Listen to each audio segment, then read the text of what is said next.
Universitas Hindu Indonesia atau Unhi Denpasar menggelar kuliah umum yang menghadirkan narasumber Wayan Koster, yakni Gubernur Bali periode 2018-2023. Kuliah umum yang digelar pada Sabtu 4 Mei 2024 di Aula Taman Asoka, Unhi Denpasar ini mengangkat topik istimewa tentang peran generasi Z sebagai penerus masa depan Bali dalam membangun peradaban yang lebih baik.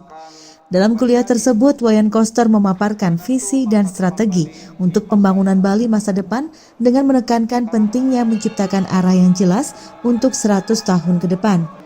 Terkait hal tersebut, menurut Rektor Unhi, Profesor Imade Damriase, hal ini sangat penting bagi institusi dan mahasiswa. Bagi institusi, pengembangan kurikulum dan produk baru harus sesuai dengan kebutuhan masa depan Bali. Sedangkan bagi mahasiswa, pentingnya untuk menganalisis kebutuhan sumber daya manusia yang relevan dengan perkembangan zaman. Profesor Damriase menegaskan bahwa mengundang Wayan Koster sebagai narasumber bukan hanya untuk menyampaikan visi 100 tahun ke depan, tetapi juga untuk merancang pengembangan kurikulum dan produk baru yang sesuai dengan dinamika ilmu pengetahuan saat ini. Nah, khusus kami dari perguruan tinggi, haluan ini sebenarnya ada dua hal.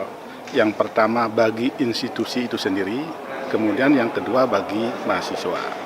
Bagi institusi pendidikan ini sangat penting karena apa yang harus dikembangkan, ya apa yang harus diteliti oleh perguruan tinggi untuk memenuhi apa yang menjadi target pembangunan sampai 100 tahun ke depan.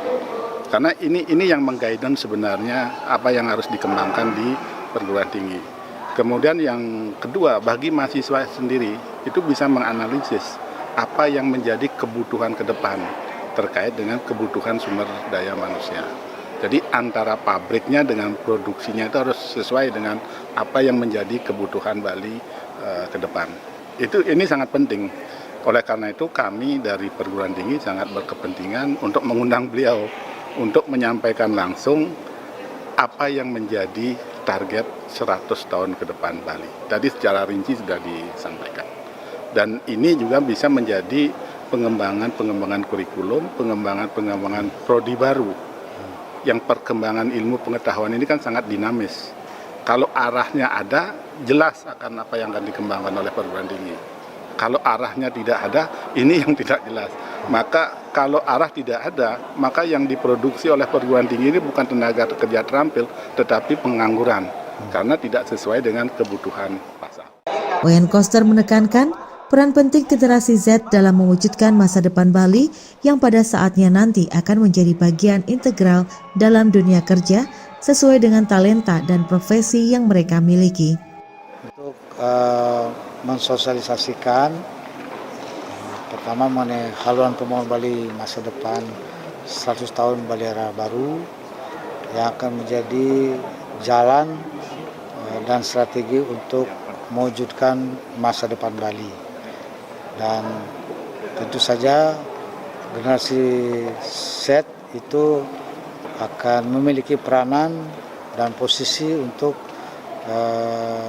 menjadi bagian untuk mewujudkan masa depan Bali ini dalam masa-masa yang mendatang, karena sekarang sedang mengikuti kuliah dan pada saatnya nanti juga akan